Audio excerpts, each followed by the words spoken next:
Komisi Pemberantasan Korupsi tidak melakukan penahanan terhadap Sekretaris Mahkamah Agung Hasbi Hasan yang diperiksa sebagai tersangka dalam kasus suap pengurusan perkara Koperasi Simpan Pinjam Inti Dana, Rabu 24 Mei 2023. Hasbi keluar dari gedung KPK pada pukul 17.00 waktu Indonesia Barat setelah diperiksa.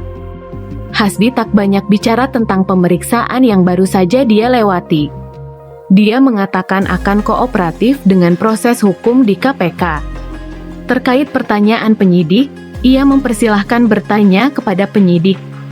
Setelah memberikan pernyataan singkat itu, Hasbi memilih menutup mulutnya rapat-rapat.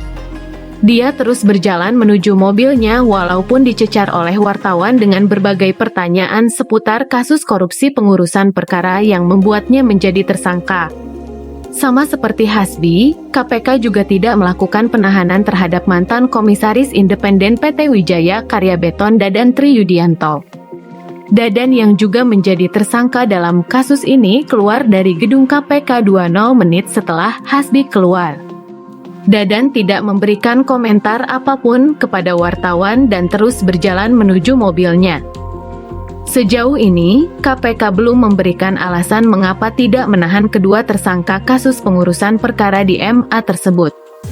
Sebab, lazimnya KPK melakukan penahanan ketika melakukan pemeriksaan pertama terhadap seorang tersangka. Kebiasaan itu merupakan kebijakan yang diterapkan di era kepemimpinan Firly Bahuri.